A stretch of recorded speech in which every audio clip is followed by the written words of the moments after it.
আসসালামু আলাইকুম সবাইকে। বান্ধবীর কাছে ১ম খেয়েছিলাম এই খিচুড়িটা। তারপর থেকেই এই খিচুড়িটার ফ্যান হয়ে গেছি আমি। অনেক মজাদার এই খিচুড়িটি। তৈরি করা হয় পান্তা ভাত থেকে। চলুন তাহলে শেয়ার করি কিভাবে এই খিচুড়িটা তৈরি করলাম। এজন্য ১ম এই হাঁড়িতে নিয়ে নিলাম পান্তা ভাত, সাথে দিয়ে দিলাম মসুরের ডাল। এই ডালটা আমি অনেকক্ষণ ভিজিয়ে রেখেছিলাম যেন তাড়াতাড়ি সেদ্ধ হয়ে যায়। তারপরে এখানে আমি দিয়ে দিলাম কিছু আলু। এখানে আলুটা আপনি পরিমাণ মতো দিবেন। আর দিয়ে দিলাম সাথে ঝাল করার জন্য কাঁচামরিচ, একটা তেজপাতা, হলুদের গুঁড়া আর দিয়ে দেব মরিচের গুঁড়া। সাথে এখানে আরও দিয়ে দেব স্বাদমতো লবণ। লবণটা ১ম পর্যায়ে কম দিবেন, দরকার হলে পরে আবার চেক করে দেবেন।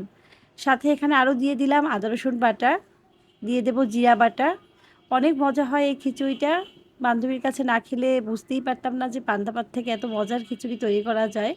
দিয়ে দিলাম এখানে গরম পানি যেন তাড়াতাড়ি সেদ্ধ হয় এজন্য। গরম পানি দেওয়ার পরে ঢাকনা দিয়ে রান্না করব। এই পর্যায়ে মনে পড়েছে রসুন কুচিটা দেই নাই। কিছুটা রসুন কুচি দিয়ে দিলাম।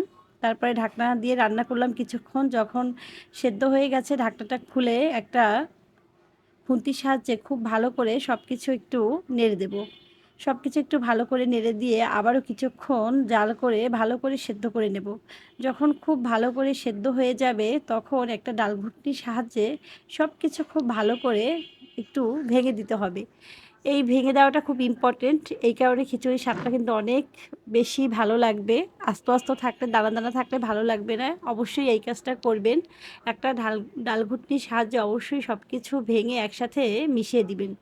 তারপর এখানে অ্যাড করলাম আমি ধনিয়া পাতা কুচি।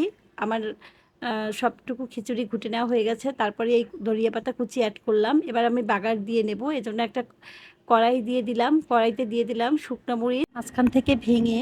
যখন একটু লাল হয়ে যাবে তারপরে এখানে ইউজ করব আমি, এখানে আমি দিয়ে দেব পেঁয়াজ কুচি আর রসুন কুচি।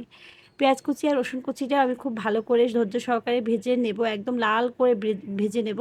তারপরে এটা খিচুড়ির উপর ঢেলে দেবো। এই তো আমার মজাদার খিচুড়ি তৈরি হয়ে গেল।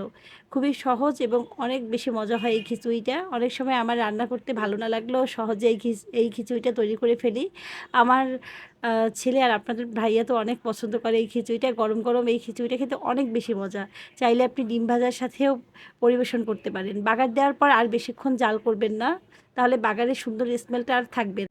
যে যেখান থেকে ভিডিও দেখছেন সবার জন্য রইল অনেক অনেক শুভকামনা। সবাই অনেক অনেক ভালো থাকবেন। এই তো খিচুড়ি প্লেটে উঠিয়ে নিলাম। আল্লাহ হাফেজ।